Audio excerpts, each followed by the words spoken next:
Hello student, तो कैसे हो आप सभी। मैं आशा करता हूं कि क्लास 11 के हमारे सभी स्टूडेंट अच्छे होंगे। कल हमने आपको पढ़ाया था थॉमसन का परमाणु मॉडल, जिसमें हमने आपको बताया था कि जब उसकी कमियां हमने बताया था तो हमने क्या बताया था कि थॉमसन का जो परमाणु मॉडल है वो रदरफोर्ड के अल्फा कण प्रकीर्णन प्रयोग की व्याख्या नहीं कर सका। तो बहुत सारे स्टूडेंटों का डाउट था कि सर रदरफोर्ड का अल्फा कण प्रकीर्णन प्रयोग होता क्या है। तो आज के इस वीडियो में हम लेकर हाजिर हैं, इसी पर हम डिस्कस करेंगे कि रदरफोर्ड का अल्फा कण प्रकीर्णन प्रयोग है क्या। तो चलिए बिना देर किए स्टार्ट करते हैं। और जब तक आप रदरफोर्ड के अल्फा कण प्रकीर्णन प्रयोग नहीं समझेंगे तब तक रदरफोर्ड का परमाणु मॉडल समझ में नहीं आएगा। तो इसलिए ये जरूरी है वीडियो को देखना, एक एक करके समझने का प्रयास कीजिएगा। तो चलिए जी, सबसे पहली बात यही आता है कि रदरफोर्ड का अल्फा कण प्रकीर्णन प्रयोग है क्या। तो सिंपल सी बात है, इन्होंने क्या प्रयोग किया। रदरफोर्ड नामक एक वैज्ञानिक है।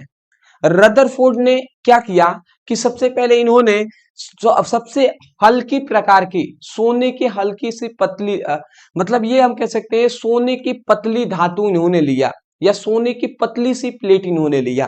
सबसे पहला इन्होंने क्या किया है, इन्होंने सोने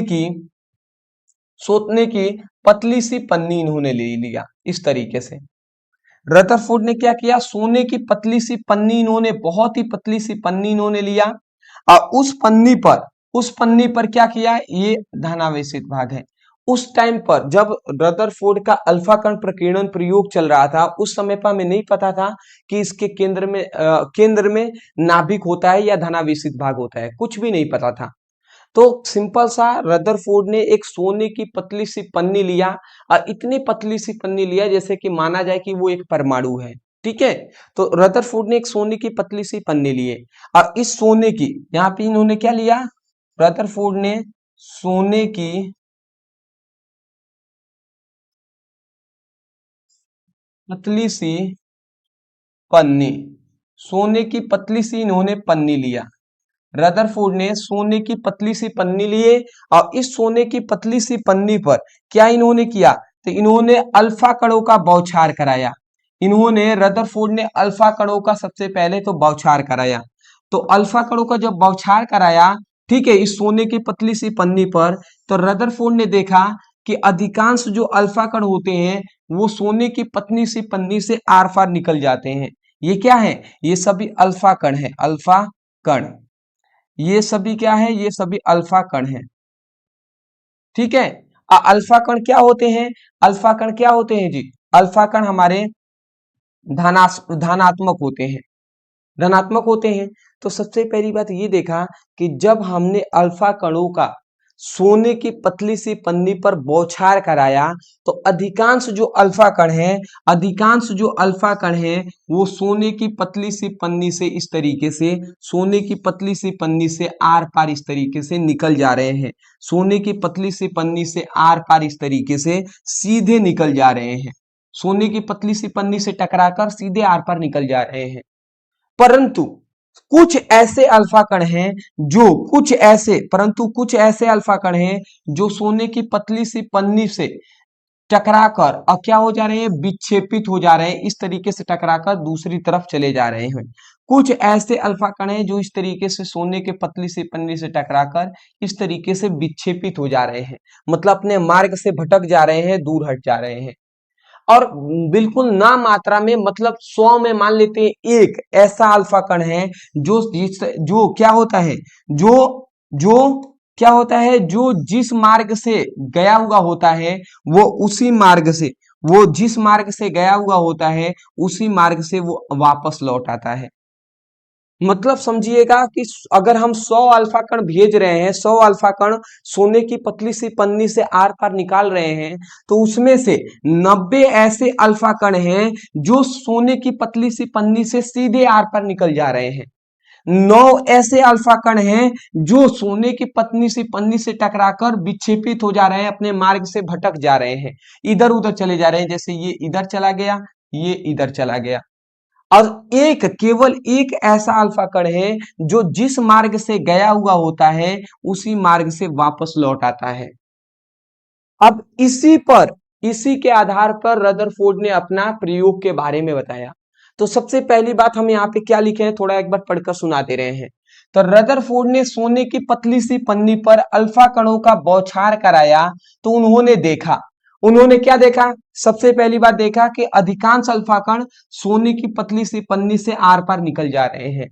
तो यही बात हमने लिखा है, उन्होंने सबसे पहला देखा कि अधिकांश अल्फा कण पन्नी से आर पार सीधे निकल जाते हैं। सही बात है, ठीक है। उसके बाद कुछ अल्फा कण अपने मार्ग से विचलित हो जाते हैं, विचलित मतलब भटक जाते हैं। सही बात है।